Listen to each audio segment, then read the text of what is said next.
Shalom zusammen. Heutzutage tragen viele Unternehmen weltweit die Namen von antiken Göttern oder sogenannten Nephilim, die in der griechischen Mythologie auch als Halbgötter oder Titanen bezeichnet werden. Der Marktführer des Handels im Internet ist Amazon, dessen Name sich auf eine weibliche Kriegerin bezieht, die ein Hybrid aus Ares und Mars ist. Die bekannte Sportmarke Nike geht zurück auf die Göttin des Sieges. Bei der NASA ist vor allem das Programm Apollo weltbekannt, dessen Name sich auf den Sonnengott Helios bezieht, der eine Fackel in der Hand trägt, ähnlich wie zum Beispiel die Freiheitsstatue in New York, die sich auch auf Luzifer bezieht, was übersetzt so viel wie Lichtträger bedeutet.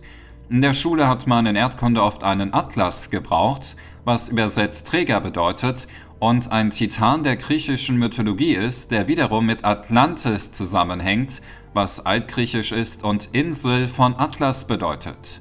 Doch in der Bibel heißt es im 5. Buch Mose, Kapitel 6, Vers 14 und in Hesekiel 30, Vers 13: Und ihr sollt nicht anderen Göttern nachfolgen unter den Göttern der Völker, die um euch her sind. So spricht Gott der Herr: Ich will die Götzen vertilgen und die falschen Götter ausrotten. Es gibt also laut Bibel viele Götter, während es für uns Christen nur einen höchsten Gott gibt, nämlich den himmlischen Vater.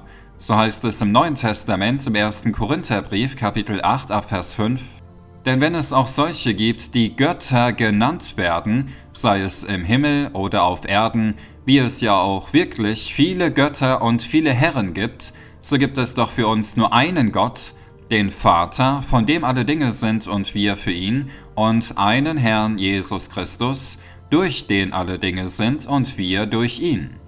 Schauen wir mal, was der Bruder Steve Kekolanti über dieses Thema zu sagen hat. What's on every Starbucks cup? Nephilim. It's a siren that lures sailors to their death with their songs. And here is a siren luring a young sailor to his death. She's a hybrid. How about Versace? Huh? What is Versace about? Yeah, that real pretty woman, Medusa, with a head of snakes instead of hair, who turns you into stone if you look at her. What is she? She's a hybrid, a Nephilim. And that's the symbol of one of the most luxurious brands. Our biggest sports competition on the planet. I would say it's the biggest event that brings the entire planet together. What is it? The Olympics, named after Zeus and the Olympian gods who ruled from Mount Olympus. What's your Achilles? Your Achilles tendon is a tendon that is named after the god, the demigod Achilles. Paris, who's a man, shot Achilles in the heel and killed him. Today, a person's weakness is called his Achilles heel. Why? It's named after a hybrid Nephilim. We have a North Atlantic and South Atlantic Ocean.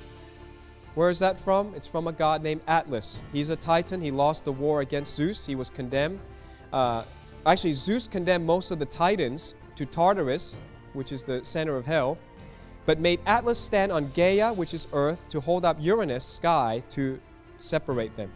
60% of humanity lives on Asia. Did any Asian know where the name Asia comes from? Yep, Nephilim. Europe, named after Europa, who was a Phoenician or an Arab mortal, a woman that was abducted to the Greek island of Crete and raped by Zeus. And you can see stamps and coins featuring this. This is not something in the ancient past. It's on their modern currency. Mercury is the closest planet to the sun. Guess where it got its name from? The messenger god, the guide to the underworld, the son of Zeus and Maya. Who is he? He's a Nephilim. Venus is the hottest. It's the only planet to spin in the reverse direction of the Earth. Gets its name from the goddess of love, Venus. Who is she? Nephilim. The next planet is called Mars. It's the red planet, the color of blood and of war, so not surprisingly, it's named after this dude. He's the god of war. His name is Mars, and he's the son of Zeus and Hera, and he had twins. According to mythology, he had twins named Phobos and Deimos. He's a Nephilim, and guess what? When we look out into space and look at the planet Mars, Mars has 2 moons. And they're named Phobos and Deimos. Next, we have Jupiter, called the king planet. It is the largest planet in the solar system, and it is about to go into the womb of Virgo very soon and stay there for 41 weeks, which is the normal period of gestation. Very interesting. The king planet is going to go into almost, into a perfect pregnancy term. That's from November 2016 to September 2017. Named after the god of the sky and the god of thunderbolt. He is the king of the gods. All right, Saturn is a very beautiful planet, but its number tells us something ominous. It is the 6th planet. And you know 6 is not a good number. And we understand that the 6th planet represents Satan. Saturn sounds like Satan, represents him, and in fact his name comes from the betrayer of Uranus, Saturn. In other words, Satan, all right? The one who betrayed God. Uranus is the 7th planet. How about that? If you don't know anything about Uranus, you think 7's a good number? Yeah, number that God claims for himself. Uranus has some unique things. It's the first planet to be discovered. So it's the first one to be discovered in 1781 by William Herschel. I think that's interesting. It's kind of like God has hidden himself, waiting for those who are advanced, those who are intelligent, to discover him. It's a great metaphor, and he happens to be the 7th one. Nothing is by accident. Everything in this universe is a play, is a theater that represents God, that points back to his son, Jesus Christ. Uranus, who is the father of Saturn, and in Greek mythology, the first ruler of the universe. So I believe that is the Greeks' way of calling Jehovah God, the Creator God. They gave him the name Uranus. Next to him is Neptune. And where does it get its name from? The god Neptune, or Poseidon. That's the god of the oceans. Who is he? He's a Nephilim. Then we have Pluto, who used to be a planet, but he's in fact smaller than our moon, and yet he has his own moon named Charon. Pluto, or Hades, the god of hell, or the god of the underworld. Who is he? He's a Nephilim, or I would in fact call him straight out a demon.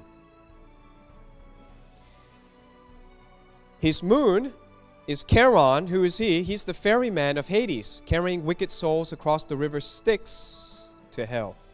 Who is he? He's a Nephilim, or it can be said he's a demon. Then we come to our days. We name our days after the gods. Sunday is Sunday. Monday is Moon Day. Tuesday is Twig's Day, or Mars Day. Twig is the Norse version. Now we got another mythology, the Nordic or the Norse version of the same story. Mars Day, the god of war.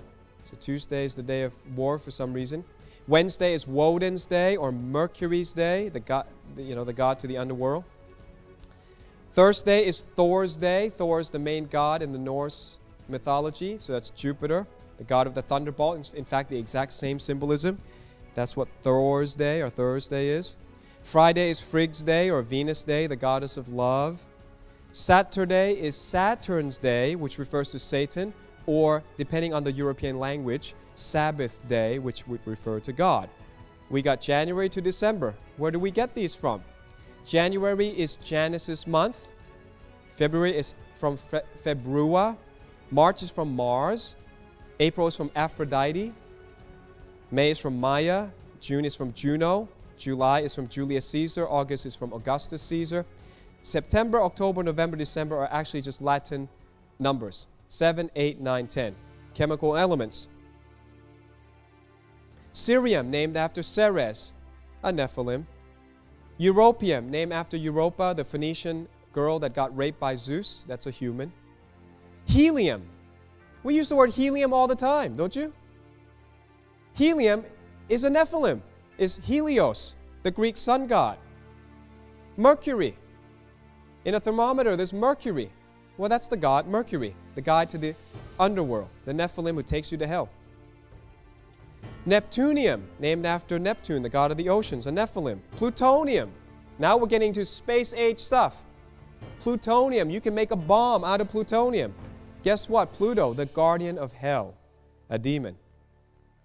A plutonium bomb is named after hell. Promethium, named after Prometheus, a titan punished by Zeus, a Nephilim. Selenium, named after Selene, a titan moon goddess, Nephilim. Thorium, named after the Norse god Thor, god of thunderbolt, Nephilim. Titanium, you ever touched titanium, bought anything made of titanium, heard of titanium? Why is titanium so strong?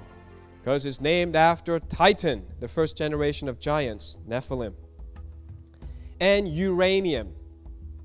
You know uranium, the stuff that's inside the atomic bomb? Named after Uranus, the first ruler of the universe. Most powerful thing that man's ever built or exploded is named after God. Auch in der Filmindustrie spielen antike Götter eine große Rolle, besonders in den Marvel-Filmen, die zu modernen Helden gemacht werden, wie zum Beispiel Zeus, Odin, Herkules, Thor, Loki, Gilgamesch und viele mehr. Doch Feuerwehrmänner sind meiner Meinung nach größere Helden, da sie im Notfall wirklich Menschenleben retten, doch sehr viel weniger Aufmerksamkeit bekommen. Der größte Held ist für uns Christen natürlich Gott selbst, denn in Jesaja 42, Vers 13 und in Zephania 3, Vers 17 steht geschrieben: Der Herr wird ausziehen wie ein Held, wie ein Kriegsmann den Eifer anfachen, er wird einen Schlachtruf, ja einen Kriegsschrei erheben, er wird sich gegen seine Feinde als Held erweisen. Der Herr, dein Gott, ist in deiner Mitte, ein Held, der rettet. Er wird sich über dich freuen mit Wonne, er wird still sein in seiner Liebe, er wird über dich jubelnd frohlocken. Der wahre Held für uns Menschen hat vor 2000 Jahren diese Erde besucht und sein Leben für uns gelassen, weswegen wir auf Jesus Christus vertrauen sollen, denn dieser Held ist im Gegensatz zu den antiken Göttern und Halbgöttern kein Mythos und keine Legende, sondern die Wahrheit in Person, die bald wiederkommt. In diesem Sinne, lasst gerne ein Like da, kommentiert und teilt das Video, abonniert gerne den Kanal und zu Risiken und Nebenwirkungen lesen Sie weniger Marvel-Comics, sondern die Bibel und fragen Sie Gott um Erkenntnis, denn die Wahrheit kommt bald ans Tageslicht, der König der Könige, der Herr der Herren, der Richter der Welt und der Sohn des lebendigen, allerhöchsten Gottes, Jesus Christus. Amen und Gott segne euch.